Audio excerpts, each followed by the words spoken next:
অনেকগুলা শাকও তুলে নিয়ে এসেছি। বিসমিল্লাহ।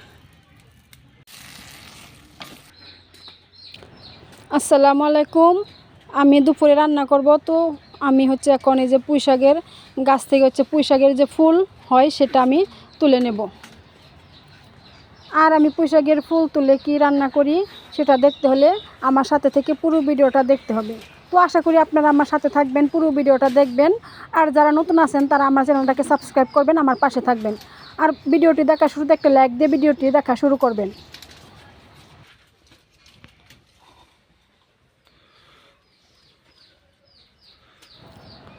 মাশাআল্লাহ, গাছে কিন্তু অনেক ফুল আসছে। তো সবগুলো এখন আর কি পুরোপুরি বাড়তি হয় নাই।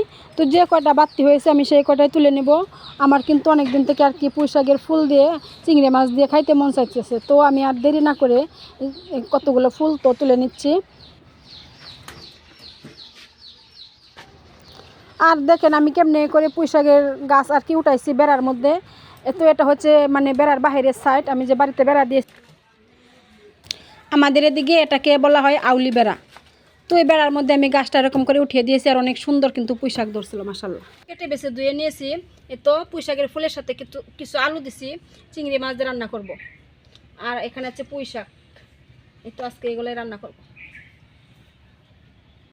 বিসমিল্লাহ।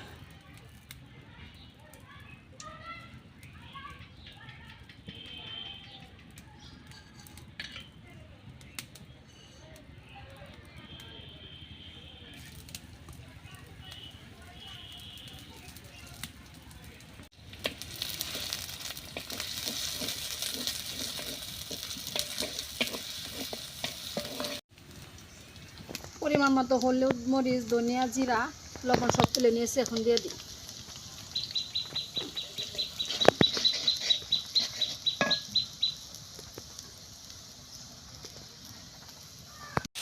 মশলা কষানো হয়ে গেছে, চিংড়ি মাছ দিয়ে দিই।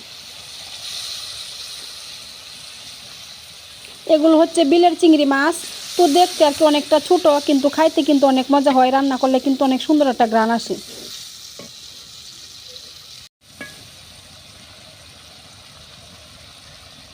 ফুল আলু দিয়ে দিই।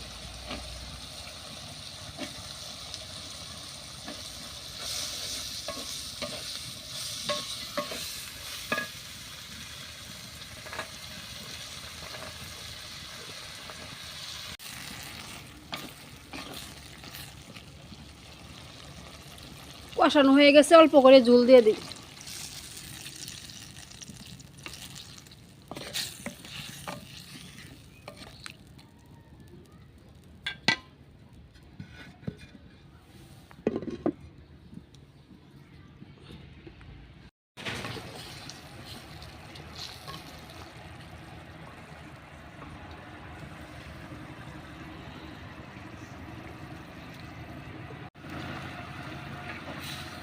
তরকারি রান্না শেষ হয়ে গেছে।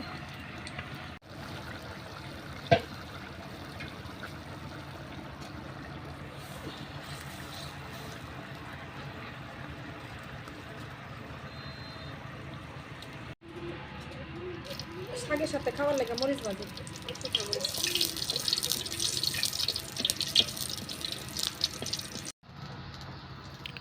আমার আজকের রান্না আপনাদের কাছে কেমন লাগলো আমাকে কিন্তু কমেন্টের মাধ্যমে জানাবেন।